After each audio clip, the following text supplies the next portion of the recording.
तयार झाली आपली भरपूर लेयर्सवाली मसाला बाटी. सोबत आहे तुपाचे फोडणी मारलेलं वरण. करून बघा. आवडल्यास लाईक, कमेंट आणि सबस्क्राईब करायला विसरू नका फ्रेंड्स.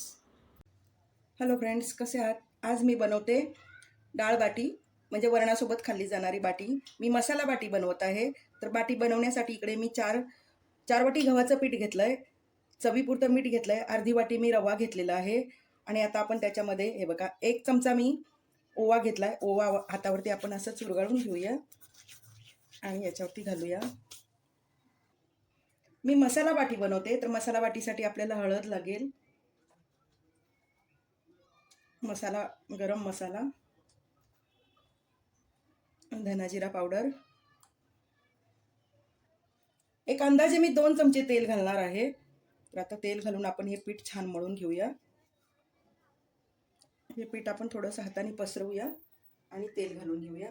तेल बऱ्यापैकी लागतं, बाटी खुसखुशीत होते तेलामुळं, त्यामुळं मोठे 2 चमचे तेल लागेल. हे तेल आपण पिठाला चोळून घेऊया.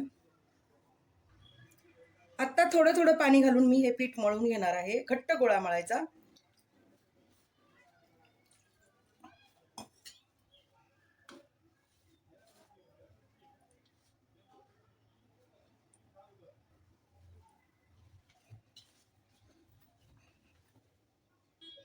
इकडे पिठाचा मी घट्ट गोळा मळून घेतलेला आहे. आता हे पीठ मी 10 मिनिटासाठी मी असंच ठेवून देणार आहे, म्हणजे पीठ चांगलं फुलेल. काय झालं, माझा मुलगा ना 10-15 दिवस झाले सारखं रोज सांगतो की बाटी बनव, बाटी बनव. पण बाटी बनवण्यासाठीची ना प्रोसिजर खूप लॉंग आहे आणि 3 मिनिटाच्या शॉर्टमध्ये ते दाखवणं कठीण होतं, म्हणून मी टाळत होती. पण आज त्याच्या मागणीनुसार बनवायचं ठरवलं. तर पीठ परत एकदा घट्ट मळून घेतलेलं आहे. हे बघा, मी असे गोळे बनवून ठेवणार आहे.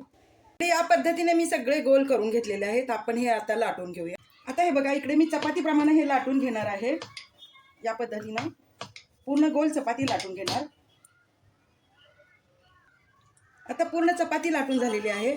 त्याला आपण असं तेल लावून घेऊया. पूर्ण चपातीला गोल फिरवून तेल लावायचं. आता हे बघा, मी कशी दुमडते ते नीट बघा. हे असं मी दुमडून घेणार. परत वरून तेल लावायचं, परत असं दुमडायचं, परत थोडं तेल लावायचं आणि हे असं दुमडून घ्यायचं. परत एकदा मी घडी मारत आहे. हे बघा, आता मी आता गोल करून घेणार. हे बघा, हे असं आतल्या बाजूला दुमडायचं आणि ह्याचा चांगला गोल करून घ्यायचा.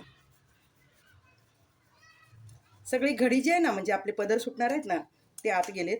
हे बघा, असा गोल करून घ्यायचा ना. आता आपण ते वाफवून घेणार आहोत. मी सगळे अगोदर असं बनवून